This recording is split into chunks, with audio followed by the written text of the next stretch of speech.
other countries that are already being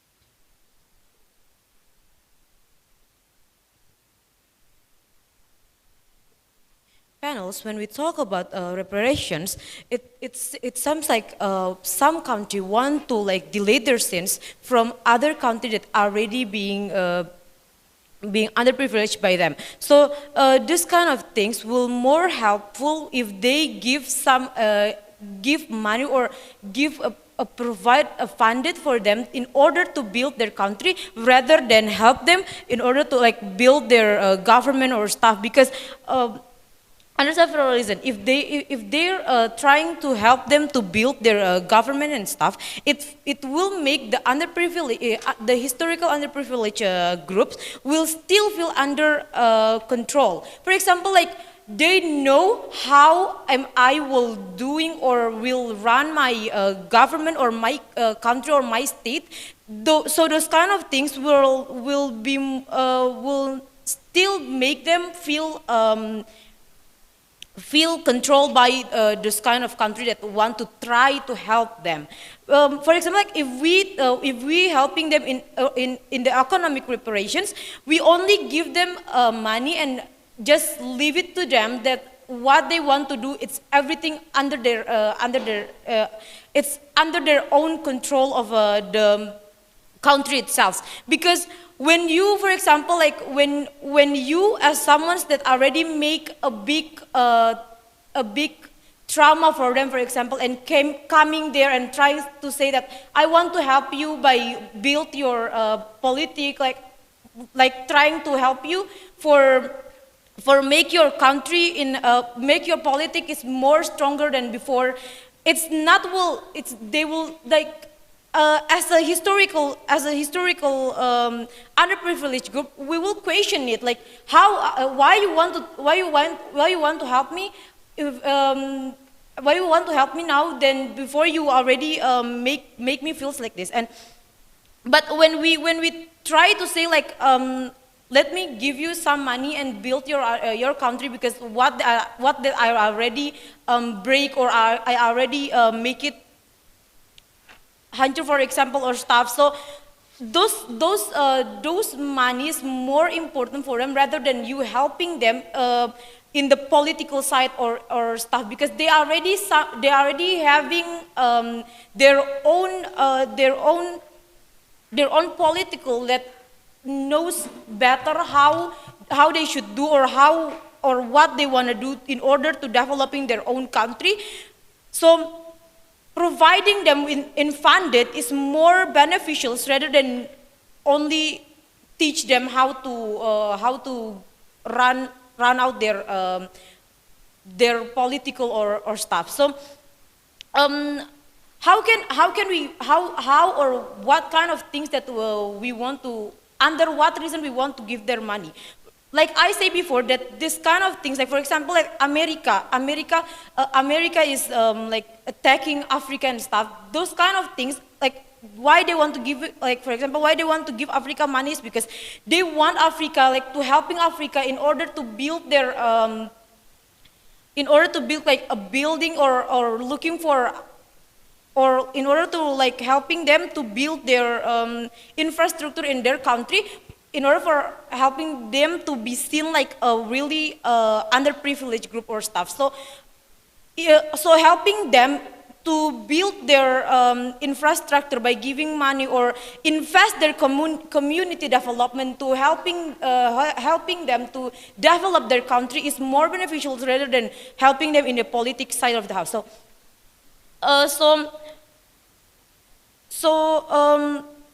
that is why under our side of the house, we're really proud to propose these motions. Thank you.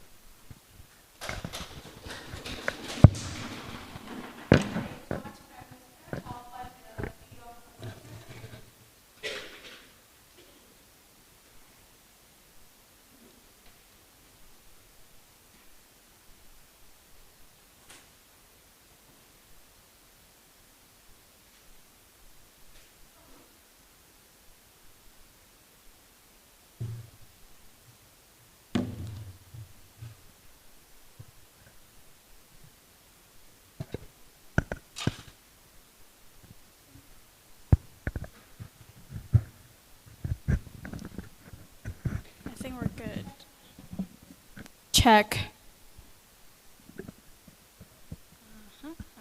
Thank you. Is this sounds all right to everyone?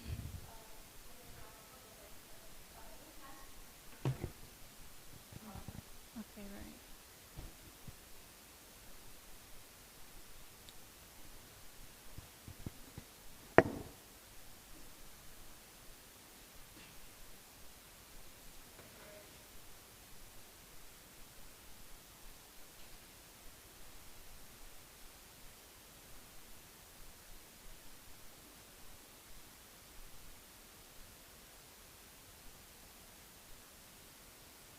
Hold on.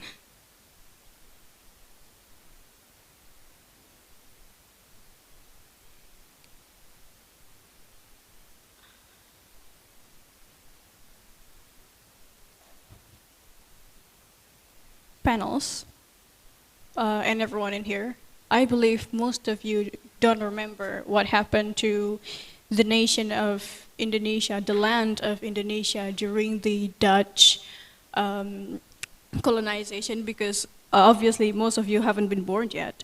But let me remind you once again, this colonization, these people came to Indonesia and they want to build things because they said they want to make us prosper, but ultimately they just want to use us, use our land. So they build rails, they build buildings, they build a lot of things. And it's still those people who have privilege that feels those so-called economic infrastructure, so-called economic preparation.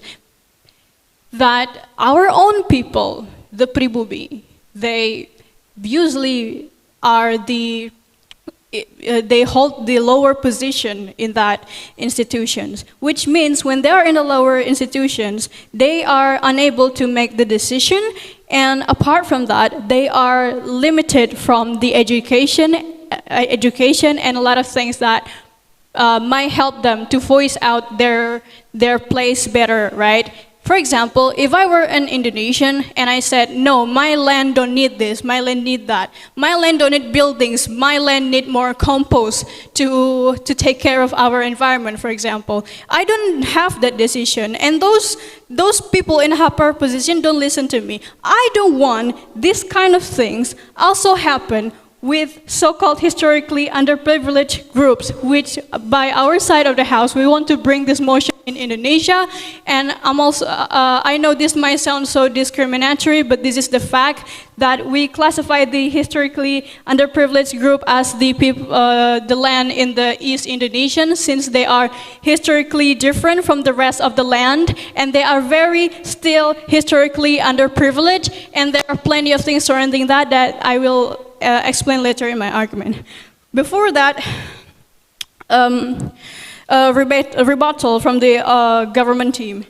They said that they just want to give money and let them take care of their land on their own. We believe that if their goals, which they didn't mention, is for prosperity of its own people, we believe that ain't gonna happen, because these historically underprivileged people, it is already historical. It is not just like common underprivileged, it's historical, which means the people from the very, very past, they already have been living in this situation that their grandfather and their father and their ancestors don't get the same education and so-called nation development as us, and they don't have the capability to think. I'm sorry, they don't have capability to think, to make decision as best as us that get the nation development, which means giving money to them is, I'm sorry again, more likely to be useless. And even if they can argue that we're gonna give this money to people who come originally from that but somehow manage to get education, but we said if the people in that area is already historically underprivileged, which means the one who gets privilege is the privileged ones, which means not many on them, which means they're most likely not being in touch with their actual people who being really, really underprivileged. So because maybe their parents is rich in that area, maybe their parents have the networking, which means the money will go to them and to their family to sustain this privilege that these people have. So they're not going to build their nation, they're just going to build their regime in that area, which still may not lead to the prosperity that we want. And ladies and gentlemen, what preparation in here, we want reparation. Yes, go ahead. Most of the time, it's not because they don't have any exposure or even capability, but more than that, they don't have the access to have even utilize the resource that they have, right? Therefore, you should give this. Okay, I got it. You may sit now. You may sit now. So I understand that it's not because they don't get the exposure, they don't have the capability.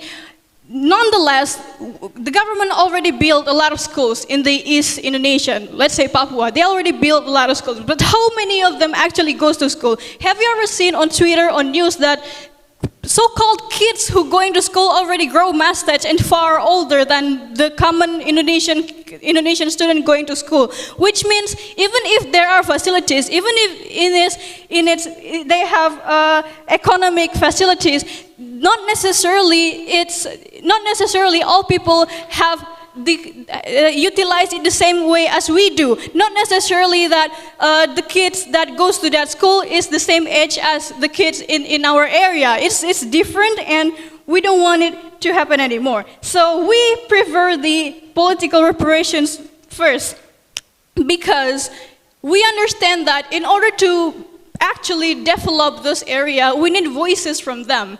And as we need voices from them, we need to make the quota from them. We need to take them. We need them to talk to us.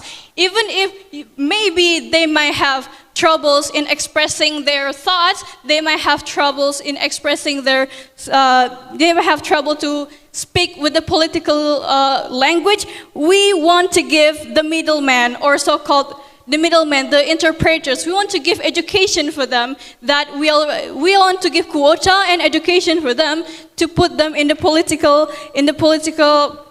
stage. So the existence of these people in political contests will help us to actually listen to them better of what they want, what the area needs. And although both kind of reparations, the economic and political reparations also needed, but one is more crucial than the others, which means the political reparations. Let me tell you why. But the government of Indonesia already gives scholarship affirmation to a lot of Papuan students to all over Indonesia. But since there is no political reparations, these students from Papua who are expected to come back to their land and build their land, not getting as much as they need, because in their campus they are still being discriminated by the professors, by the peers, because there is no political reparations. And also, I emphasize that in this effort to make political reparations, we also going to include it in education system, which we will put more study on, we'll put more lesson on, we'll put more subject on tolerance. That's what we want. And we want we want prosperity for everyone, including people in historically underprivileged people in all over Indonesia. Thank you.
Panels, when it comes to opposition side of the house, I think that they are more likely not understand what is exactly reparation in their side of the house and what we are talking about under this motion, right? They are most likely talking about how exactly the reparations of, for example, the one who make a scenes for this kind of unprivileged groups, for example, will directly taken by the unprivileged groups because they think that this is the urgency that we would like to taken by the unprivileged groups in their side of the house. For example, like the political reparations in itself. But I think that two responses, but before that, two responses under the opposition side of the house. First, they are more likely talking about how the colonization happened, and they need to, for example, they said like the colonization happened in order to build the infrastructure, and the privileged one who only use it, and the unprivileged group in itself don't have right in order to use those kind of infrastructures. Exactly, that's why we, under our side of the house, we are more likely to provide this kind of people who historically unprivileged, they don't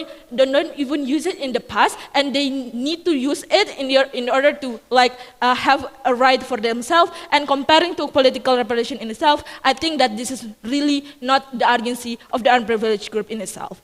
And I think that when they are most likely talking about how the urgency of political reparations under the privileged group itself, but I think that there is no likelihood why this kind of unprivileged groups will take the political reparations comparing to economical reparations under our side of the house. Second, they are more likely talking about how unprivileged groups, in order to like voicing up their voices due to their problems in their country or their land, for example. But I think that in our current status quo, this kind of quotas is already exist in the country, for example, or perhaps in the like international organization, for example. But I think that the thing is, this kind of voices that already heard is like, for example, get not really that get attention for the privileged group or the big power countries, for example, because they think that this is not the urgency that they would like to talking about under the side of the house. So I think that in order to see this case, opposition side of the team failed to understand emotion. So let me clear the status quo that already happened in our status quo, right? If the opposition side of the house talking about how Indonesian privileged groups more likely talking about, in our side of the house we are not going to talk about specific group, because a lot of underprivileged groups also exist in the international or global situation, right? There are certain countries that have a big power right now, for example, like China, for example, or perhaps Russia, or perhaps like America, for example. Those kind of people also have a problem with several countries like beside them. For example, America, which is in the past they have sins for Africa, for example, like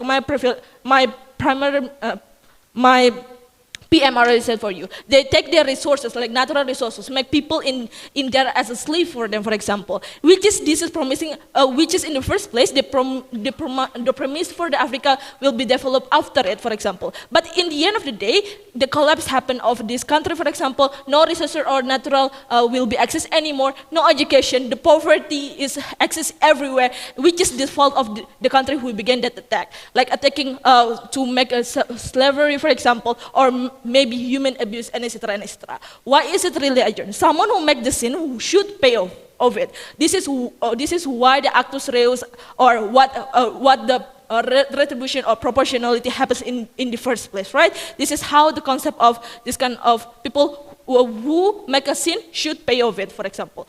Let's take a look for illustration. For example, I take something for you, but in the end of the day, when you know that I take something for you, you ask me to give it back, for example. So that's why me, if I haven't, I don't have the thing, for example, I will pay the money or how the prices of the thing, for example. But the thing is, I cannot give you directly the thing. For example, I take your forest or I take your land, but in the end of the day, I cannot give it back to you, but I can pay back for you. So you can handle it and you can have it again. How we are going to pay under the economic reparations and why? We are going to give the economical aid, like transferring money, for example, or giving the investment in economical development, and etc. The one who give it is the country who make the sin, for example, or the certain group that privileged enough that have a sin for this kind of unprivileged group, right? So we are also going to in the other hand, we also provide them like the expert or a consultant in order to maintain these kind of things. And I think that these kind of people, like underprivileged groups, will likely to take the economical reparations because they think that this is the urgency of their country. They think that there are a lot of problems like poverty, for example. Their human resources cannot develop anymore, for example. But in the end of the day, they will take because we know, we know that the economy is the foundation of the nation. If there is no economic development, the nation also can be developed anymore. Why we should give this instead of giving the political reparation, right? Under two reasons. First, the economic, in the economic reparation, you just give them the money, you just give them the aid, and etc. and etc. You help them, you are going to take, and I think that these underprivileged people also can take it because they know that, oh, I take this money, I can develop it, okay, I will forgive you anyway because you have paid back what you did. But I know that this is your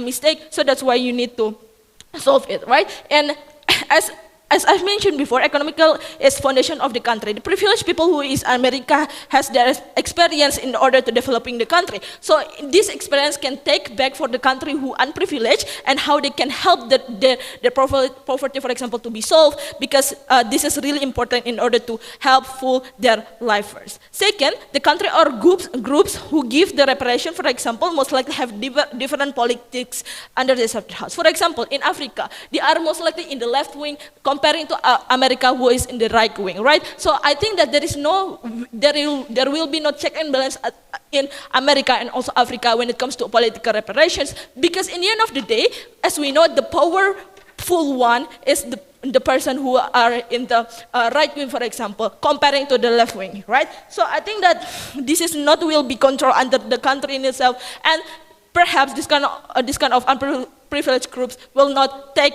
the political reparation, and it will be not work smoothly under the of the House. Proudly to propose.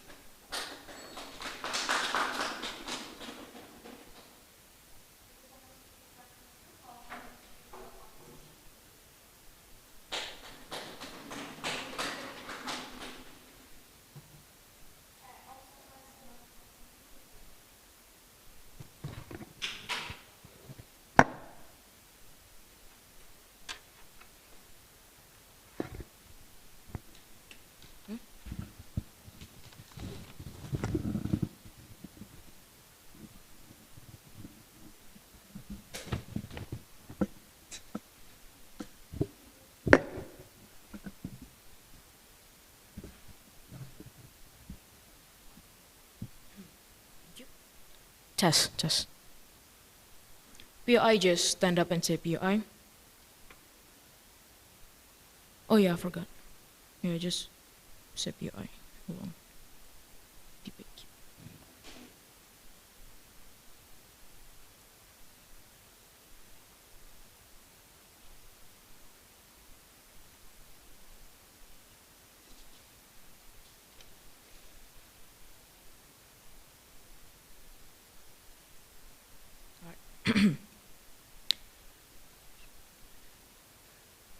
Panel, I think the one thing that is missing from this debate is contextualization, right?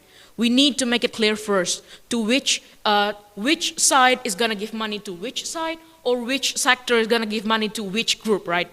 The one thing that I misunderstood or that I didn't catch from our government team is that from who to who that is going to give and get this money, right? If it is the central government of a country to the certain group in that country, if this is the scenario that is the government is trying to explain, then it is certainly wrong, because it seems like the central government of that country just give up to develop this certain group, this certain area, because they think, well, it's I just don't want to do the work. Just give them money and then let them do whatever they want to do with that money, right? It seems like if this is the scenario that was trying to be mentioned or explained by our opening government, it looks like the OG is trying to be like an unresponsible central government in that country in the very first place. Second scenario that I think I get from the OG is that if the one who is going to give the money by investing which means it is safe for us to assume that this is going to be a private company who think that there is a possible resources in that area, so let's give them money and then take the profit from them. This is the example of the colonization that was mentioned by my first speaker, that is going to most likely to happen under this underprivileged groups in the first place. Now here's the thing. They keep mentioning about Africa and America, right? Do you really think that America doesn't have any interest by giving money towards the Africa and, like so-called giving them economical help? And then they think, oh, I'm just gonna be a generous country here and give them money. Let them build their own country. I think that the government team is just forget that this same thing happened between China and Africa. China lent a lot of money to Africa, not necessarily invest, but lending them money. And in the end, Africa couldn't pay the debt, and China just take over the region because Africa couldn't pay the debt. If this is the thing that is happening in this, that is the government is trying to say in here, then it is certainly wrong. Now, here's the thing. Let's compare, right? Which one is going to be better? Which one is going to be better between economical reparations or political reparations? But before that, let me give some additional points for my first speaker of government. Here's the thing. First, public discourse about the issue in eastern part of Indonesia.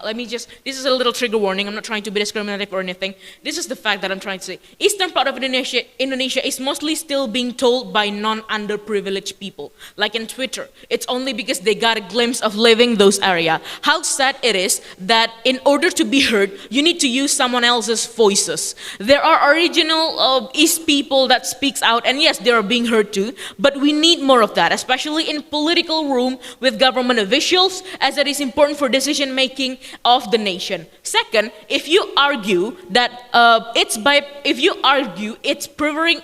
preparing economic preparations, road it's already made, and so it's buildings, tourism, and industry in the east part of Indonesia, and yet they still feel being discrimination and not being heard, that resulting in the form of organization of Papua Merdeka, right? They're trying to separate because they still feel the discrimination and in the status quo right now. This is exactly the reason why we need political reparations. We need to give them providing additional votes, establishing minimum quotas in the parliament for the certain groups, and granting them regional autonomy by giving more spaces to these people, so that they would speak out what is happening in the real time. What is the fact that is happening in their area. It is more likely for the central government of Indonesia, for example. It is more likely to, okay, there is a complete serious issue here that we need to solve immediately. We need to give them proper approach to solve what they want and what they need in the first place. Yes.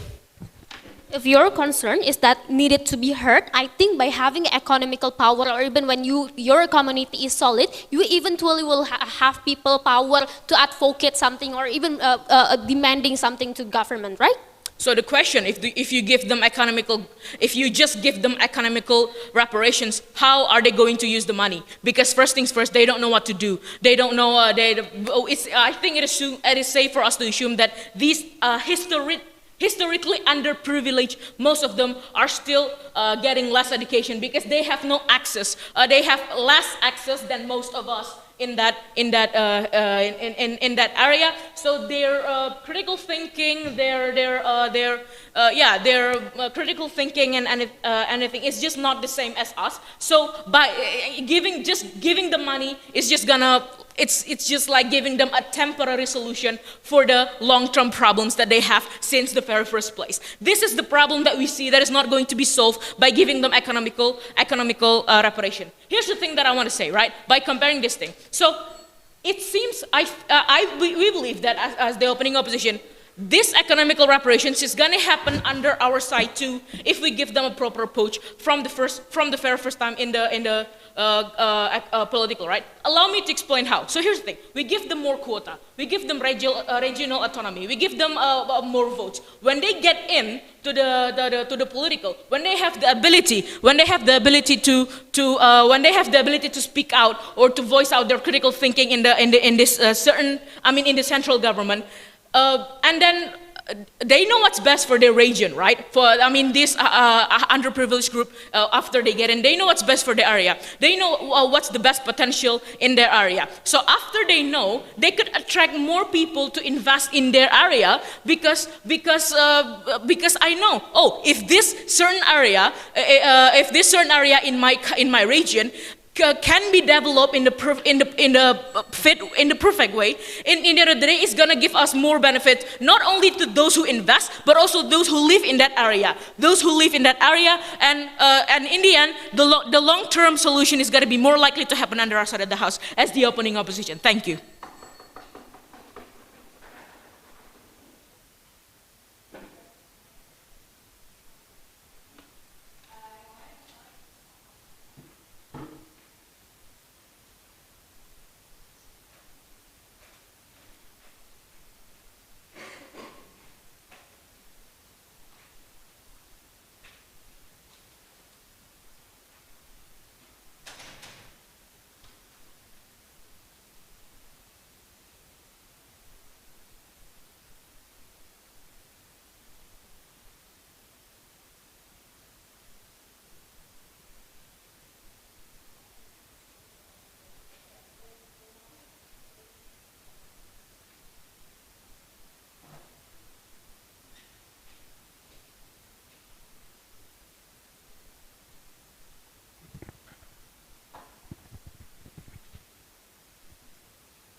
starting my speech in 3, 2, 1. The reason why the opening band is really messy on their case is because they failed to define who is actually the underprivileged people in this case, right? Because we're not talking international between one country to another country investment. We're talking about one country protecting one of their members, right? For example, we can say that the underprivileged, historically underprivileged people is like one race, one racial in one country that used to not get access to the development of economic. For example, in US, or you can find like Indian people, or even in Indonesia, you have like another race like a suku Baduy whatsoever that do not have a touch of development whatsoever. So therefore, they are on the critical moment of whether or not they will be sustained or even survive as the community on protecting their value or even survivability on super capitalistic work, right? Therefore, we as a CG, this is our identity, or even this is something that we want to stand,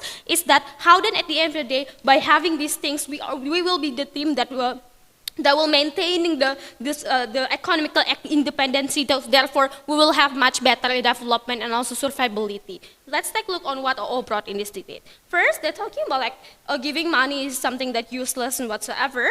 But I believe this case will not exist because first, I believe when we are already in the world of how that the government will constantly giving the incentive to one community, I believe check and balances will eventually exist, right? Because even with the subsidies that currently exist in the status quo, you have check and balance on that. Now we're talking about a world that already have a strong foundation on how that this money will give to another parties, right? Therefore, all of the investment and also how then this money utilized to one community will be really clear in our side. Or even if we're playing on their case that people do not know and people do not those do not get any access of knowledge whatsoever. I don't understand why then all of the sudden those policy that created on the political will be super good for them and they will eventually understand how to follow it. Or even when you forces people coming from this community to go on the parliamentary, or they eventually know what kind of revolutions that they want to cater or whatsoever, whether or not this policy will be successful, right? There are two things. They also know talking about like political reparation will equals to stake on your community and learn more about the tolerance whatsoever. I guarantee to you that this policy, even if it's so good that to the point that it will be successful, the period of making those things successful will be super long, right? Especially now you're changing the majority of people to accept these people. In our side, it will be much better or even much faster because now we are the one that giving the chance to this minority to be able to join into the bigger community whatsoever. Now, moving to OG, I believe OG talking the situations on why then the situation of making this policy, making these reparations, right? Meanwhile, in our side, we will talking more about when we have this reparation, what will be happen to this community, because I believe this is not this house with motion. Secondly, they're talking about a lot about nations, between one nation to another nation. We will talking more about one countries and how then they utilize the people on those countries, right? So therefore, in my case, firstly, I will talk to how then at the end of the day, giving this type of reparation will be the only solution for the development and also economical independency to those people. First, let's look on the world that we currently living in the status quo. We're living in the world that full of capitalistic, right? Meanwhile, if you want to have the power or even you want to get the voice to the public or even the sense of survivability, you need those access to on economically or even have the independency on your own industry whatsoever, right? This is something that currently missing on the underprivileged people, right? They do not have those access of how then they could have their own industry or whatsoever. So therefore, on the first thing, let's take a look on how the world look like in our side. I believe how then the world look like in our side is two things. First, we will have the exact amount of money that will give into this community every year, for example, or even every period. So therefore, this community have a guarantee that they have a stable, subsidized, for example, and other things. It will be much aggressive in our side. Or even second things, now we will have one community or even one group to manage one business or even one industry, right? For example, now you can say, like, for example, suku Baduy is really good on the agriculture. So therefore, government will give more investment on how then they will create their own local market, for example, that will be much beneficial for both these underprivileged people and also the nation on how they help the economy economically that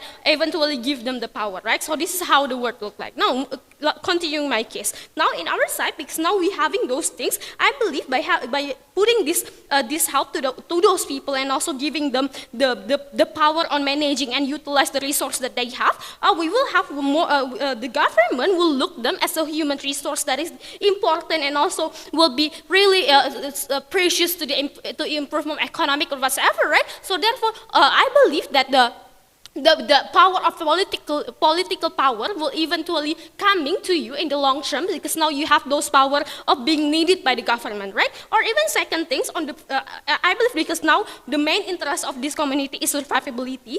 By having this one industry that will be focused on how then you utilize the human resource, or even the resource, the natural resource on your community. Now this will give them the changes, for example, on how then we will have more job vacancy for people to stay on their community, right? Because the reason why then these underprivileged people will be more fragile is because they are separated to everywhere and do not have one solid community to purpose some things, right? Because now we offering this independency of local market, for example, that they can operate by themselves. This is the moment for us to maintaining all of the member by themselves, by their own community, on how then they develop all of the resource that they have, right? So therefore, this is the second thing. So even the next thing, I believe that why then the economical power will be eventually give the political power to these people. I believe by having this opportunity to the local people, they have a willingness to stay in their community, right? So therefore, we will have more solid solid people that understand what is the needed of these people, or even understand how then the resource or even the job vacancy look like in our side. Therefore, the approach to these people will be much localized, and we will not decrease the value of themselves, right? Because you cannot guarantee that these people that go on parliamentary will eventually consistent on the ideology or even the idea that they want to pursue every Congress, for example. Because now, on their side, even though they are able to create the best solution, I believe it will not be stable or even consistent, because the changes will eventually access from one politician to another politician, not to mention there is the interest of political game inside of those things, right? So therefore, the direct impact will be much better in our side in the development of those community. Really proud to be opposed. Thank you.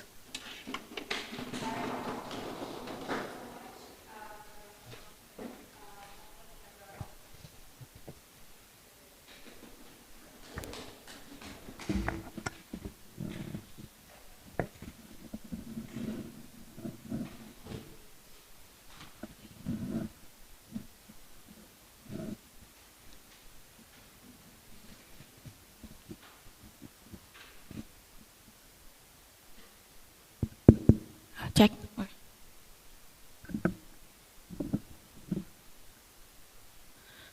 Okay.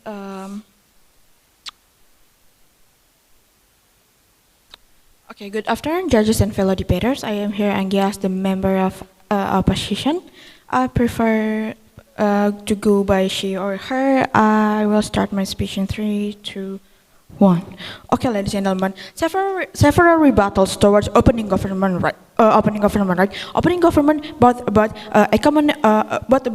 external relations, right? For example, like it exists under outside of the house also, because look, under outside of the house, they will be granted position in the parliament, like for example, quota in the parliament. Therefore, external relations also exist under outside of the house, and it actually exists better under outside of the house, right? Second, opening government also brought to the table about how economic repression could give them better access to facilities. For example, this is not an exclusive argument, judges, right? Look, under outside of the house, it will also happen, and it also exists better under outside of the house, because first, under outside of the house, they will be, because there are politicians, right? They will be granted position in the parliament, for example, right? There will be laws and regulations about it, right? there will be laws and regulations, and therefore check and balances happens better under outside of the house, rather compared to what happened under under government benches, right? Now moving on to what closing government has brought to the table, right? First, they talk about check and balance, right? Check and balance. This is not an exclusive, not an exclusive argument, because check and balance actually happen better under outside of the house, right? Because what government benches has failed to brought to the table is that about whose money is the state going to give, right? Whose money is it, from taxes or so and so on and so forth? So government side of the house hasn't explained this, right? So check and balance exists better under our side of the house, because they under our side of the house, by giving political reformation, they are actually giving them spotlight to the society, right? Therefore, the society will scrutinize these politicians, right? Therefore, check and balance happen under our side of the house better, because then society is also involved in checking in the check and balance system, right? So under our side of the house, there will be policy changes, right, and so on and so forth. Like so, closing government also brought about how this will not be a consistent alternative, right? They bring about how the politician to another politician changes, and then therefore the interest also changes, right? Remember that under our side of the house, even though the politician changes from one politician to another politician, remember that they are still the representative of the underprivileged group, right? Therefore, the interest is still the same. Whatever the policy changes is, it will still only benefit the underprivileged group, right?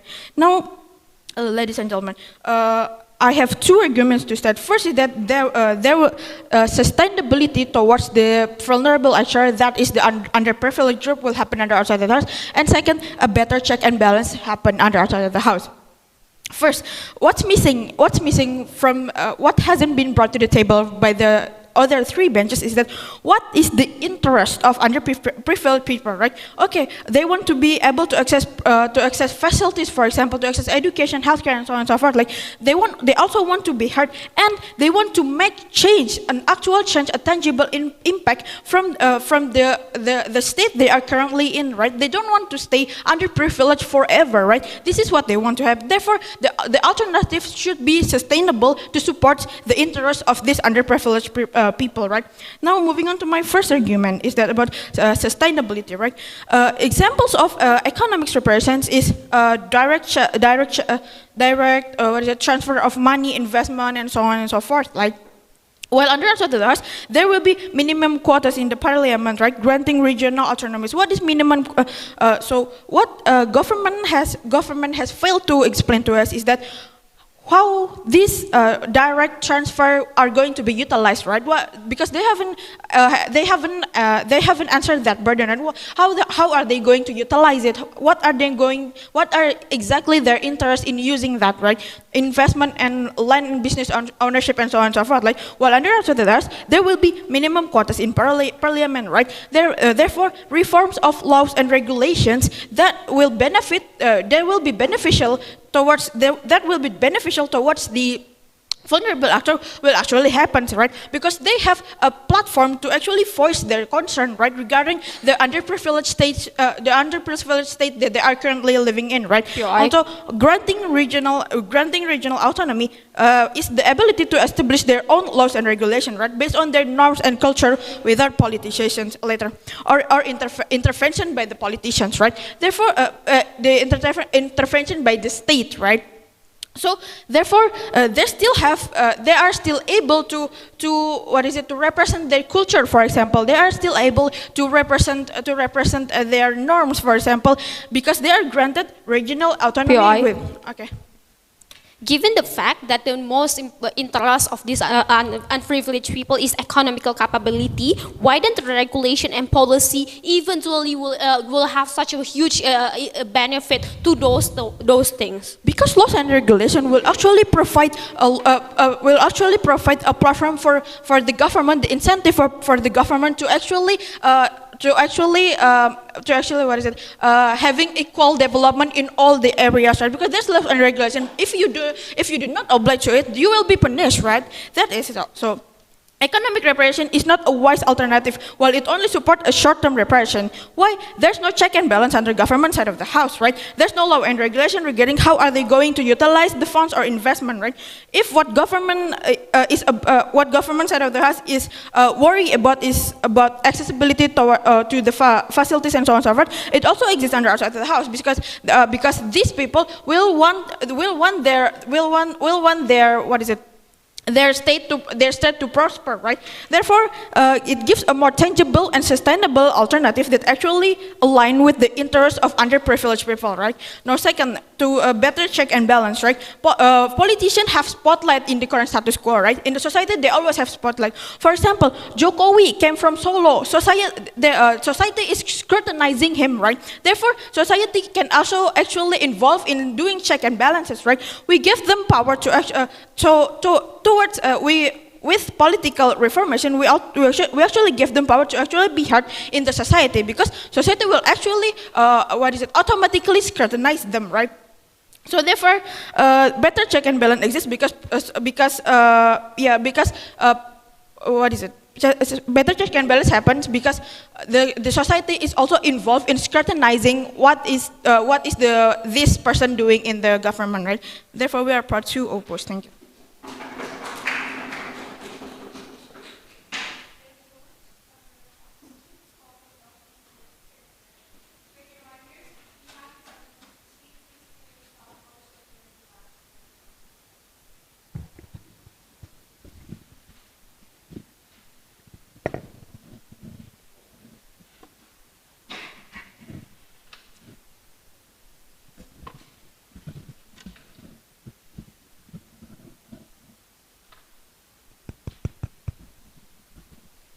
Check. All right. I will start. I will start my speech in 3, 2, 1. Ladies and gentlemen, notice that in the opening bench, there's been a very shallow understanding and even analysis on what is actually supposed to be debated in this room today. Both of the opening opposition and the opening government team talks about, rather than talking comparatively which world is better, they're more focused on the idea of how do we make this world happen? What kind of mechanism are more likely to work? Ladies and gentlemen, let me remind you that this is not a proposal motion, that this is a world motion. Which world is better? With that being said, by just that virtue, you can throw the opening team, both the opposition and government team, out of the way. But for the sake of fairness, let's see what they brought to the table. First, what the main concern of the opening government team is how do we mechanize this? How at the end of the day, through their mechanization, great things will happen at the end of the day. But first, they fail to understand the actors that should be debated today, because we are talking about underprivileged community in one country rather than country A and country B. This is not international relations. And second, even if it's true, even if their mechanization works, they did not give you a clear picturization why at the end of the day this will benefit the underprivileged actors, the underprivileged communities at the end of the day. With that being said, let's go to the opening opposition, which concerns are actually quite valid. First is the idea of voices being heard. They want to make sure that in the political environment, in the governmental level, that the voices of these underprivileged people are going to be heard, because historically, well, their voices have not been heard. But first, let me remind you that our side also catered to this idea. In this highly capitalistic world, ladies and gentlemen, if you have enough economic capacity to sway the market, for example, if you have enough economic capacity for the nation to consider you as a commodity, you have enough say in what goes and what does not goes in the government. This is actually the main idea that my first speaker already brought regarding the idea of economic independency. When you as an historically underprivileged communities are given enough incentives, are given enough economic aid, for example, that you are able to create your own industry, for example, traditional batik industry or something like that, you have become a very strategic place for the government. And then when there is a problem in you, government are more likely to take into account what happens in your communities. Because at the end of the day, you are a source of income. And by virtue of being a source of income, you are in the spotlight of the government's view at the end of the day. Compare this to their world. In their world, okay, political reparations happens. There are, for example, a number of underprivileged minorities in the parliament, for example. First, this will not, at the end of the day, create such a huge ripple of effect that will fix the structural problems that exist in the underprivileged communities. Because first, Politicians are not hesitant to change, and in this case, okay, let's just say that the world is already happening. The reparations are already underway, it's on a process, and it's already progressing very well. But let's just say that there has been a politician, for example, for 20 years that exists in the parliament from underprivileged minorities. What happens is that they are likely to change their ideals and goals in order to make sure that his political power in the parliament stays. This is the idea that my first speaker already brought to you, the idea that the politicians are not actually consistent with their goals. Let's just say they champion the ideals of these underprivileged communities, but when he is part of these historically underprivileged communities, he faced, for example, discrimination. He faced these people from the majority races, for example, that at the end of the day, he has to cater to their needs first, put their needs first in order to make sure his political power stays before he champions the ideas of his people. So at the end of the day, their ideas about first, voices being heard, and second, making the voices being heard is not at all valid. Second, their main concern is making sure the money goes somewhere. Ladies and gentlemen, this argument might work in a proposal motion because the thing has not already happening, but this is a world motion. The economic reparation has been happening for quite a while now and has been happening progressing for quite a while. The checks and balance, of course, will exist. Okay, let's just say short term there's going to be a problem. There's going to be allocation problem, etc. But at the end of the day, checks and balances will exist because this world is progressing and there has been a strong foundation at the start on how this process will happen. But before that, go ahead, opening opposition. In order to get economically growing, which talking about market and stuff, you need to get educationally able. So the question, how are you going to expect them to boost the economic situation if they don't even know what to do since the very first place? This is historically underprivileged. Thank you. Let's just say education is a very important part in this, which is why my first speaker already told to you that in this world, the main idea is to give these people market independency by playing into their strongest industry. For example, tourism. For example, production, for example. You don't need high level of education in order to create this traditional thing, for example, at the end of the day. So economic independence can happen in us, first short term and even more sustainable, because in the future, when your community is being viewed by the government are more likely to view your development as substantial because you are important to their source of income. With that being said, I have successfully dismantled all of the arguments coming from the opening bench. Let's see why our contribution is higher in the than the closing opposition. First, we acknowledge the fact that the closing opposition does bring the idea that the policy changes is much more important at the end of the day and much more sustainable than economic reparation at the end of the day. Because they stated that policy changes, reforms of laws will create equal development at the end of the day and there will be bigger checks and balances at the end of the day. First, I will say to you that checks and balances in their case comes from society. Society that historically has been viewing these underprivileged people, for example, from discriminatory lens. Let's just say the parliament at the end of the day agrees that they will give this sum of money to these underprivileged communities. The society that heard this from the government, they might say, for example, why do you give that? Or even the parliament member at the end of the day will say that, why do you give it to them? Let's give it to this, give it to this, give it to this. The bureaucracy itself halts the idea of development to a point where it does not even matter if there is reform changes or not at the end of the day, because the checks and balances that they champion actually hurts the very idea. So the world that they play in, the world that has been perpetuating this sort of halting in development, will only hurt the actors at the end of the day. With that being said, the ideas that the closing opposition team brought regarding why checks and balances from the society is important is, okay, let's just say it's important to the state maybe, but to the actors that we are discussing here today, the actors most vulnerable in this motion today, it is not at all important. And it's much more important to create a world where they can achieve economic independence first, easier, and second, faster. And this is the only us is the only team that brought to you this interest and have proven to you why this interest first likely to work. And in this world that already exists, it will be much more sustainable in the future because first, market sustainability, market dependency will drive the government to view your community as valuable and at the end of the day, will more likely to develop your community in the future. That's the idea that the closing opposition team. First, okay, what I have proven to you, ladies and gentlemen, first is the idea that our contribution is different from the opening government team by virtue that we are actually understand the motion, that this is a world motion and not a proposal motion. So we are not only talking about how do we create this world, but why this world is so much better comparatively than the world that the opposition team brought to the table. With that being said, we are also able to prove to you why the closing opposition team failed at this debate and why us as the closing government will win in this debate. With that being said, proud to be proposed. Thank you.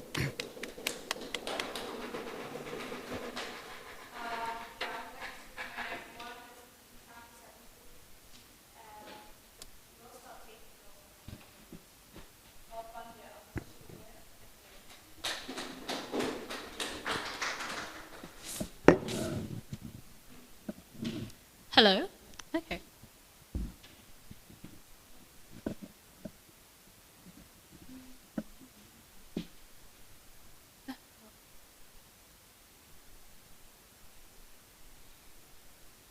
Okay, I'll prioritize POIs towards opening government.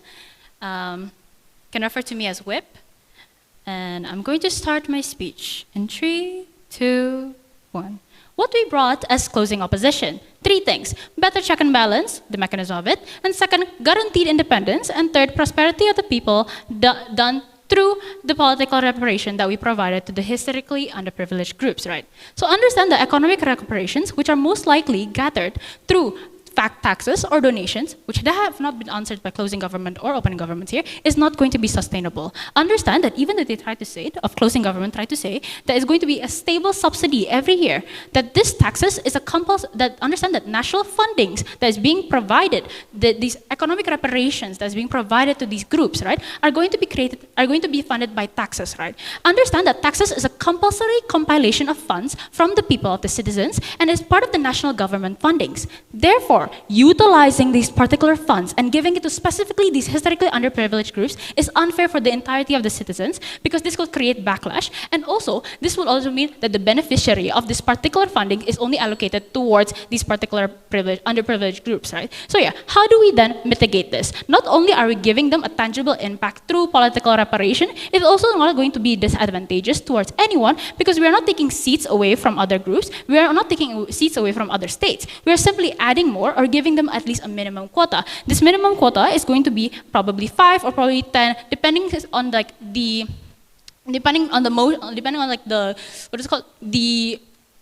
the amount of the people, right? So yeah, second of all, then engaging towards CG's harm of like people in the parliament will not have the same ideology, constantly changing, and so on and so forth, right? Understand that giving them a seat of the parliament means that they're representing the people. That means that the representation are going to be selected, right? So then the harm that CG tried to bring is not going to be plausible, because the person who's going to be in the parliament is being chosen by the people of like the people of the community, right? So even if then this particular politician is going to have like a different like ideology because they need to cater towards the majority, understand that there's like minimum seats. There's a group of them. There's a group of politicians representing these historically underprivileged groups, right? And even if there's like that harm is going to exist, there is check and balance through, because these underprivileged groups then, knowing that they have power now, knowing that they have platform now, they're going to like demonstrate or oppose that particular They're going to rebut. Yes. Even if the representative is chosen by the community itself, okay, first he champions the ideas, but at the end of the day, facing discriminatory charges, he will change his ideals to better cater to other parliamentary member, for example. How do you guarantee that these representatives will champion the same ideal all the time? Thank you.